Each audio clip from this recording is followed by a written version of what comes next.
The Japanese also quickly accepted responsibility. They recognized in the Meiji era that they had to do something, that they could not blame the West. Yes, you could blame the West, but what are you going to do about it?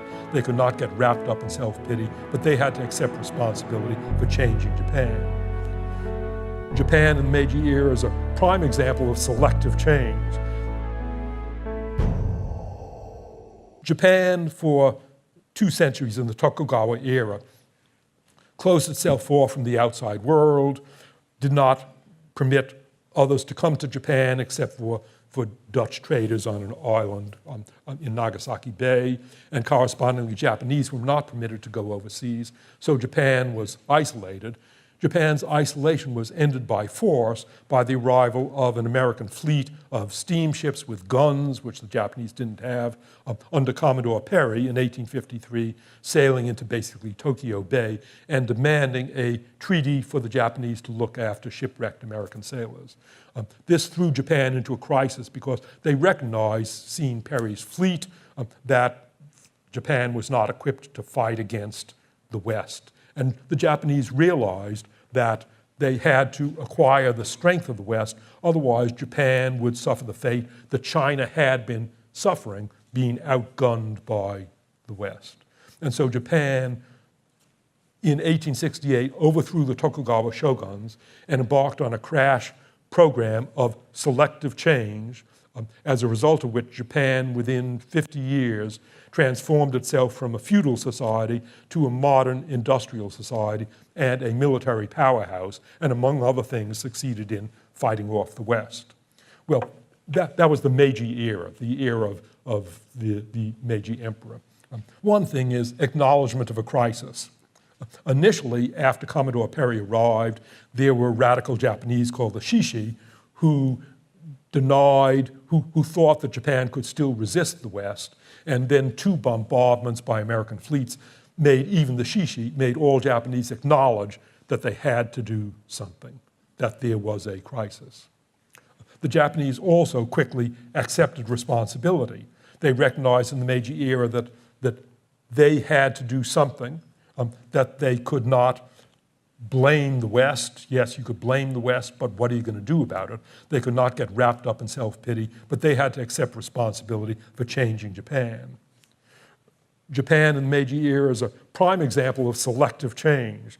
Many things about Japan changed, and other things about Japan remained unchanged. Japan retained its writing system based on kanji and katakana and hiragana. That was not up for grabs. Japan retained its emperor.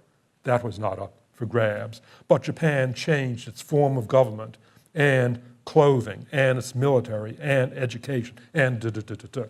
So there was selective change. Some things remained constant. Other things were changed. Japan in the Meiji era is a prime example of help and models.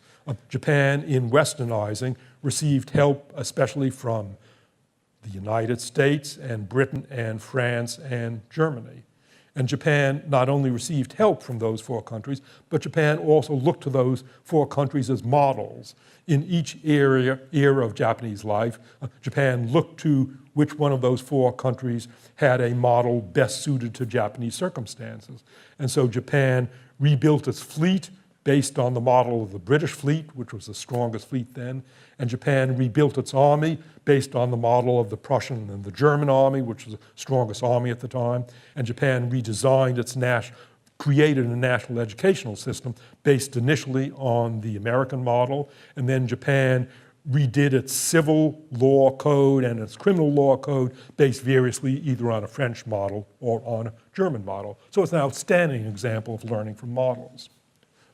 Japan also illustrates honest self-appraisal.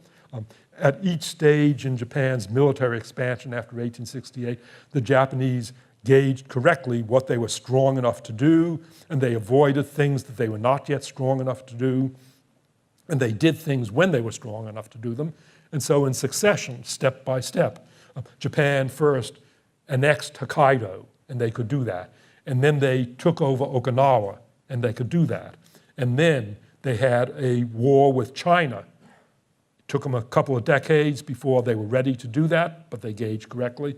And then they had their first war with a Western power, Russia. They waited 40 years to do that, but then they were ready. And then they had another war with a European power, Germany, a colonial war. So at each stage, the Japanese appraised honestly what they were strong enough to do.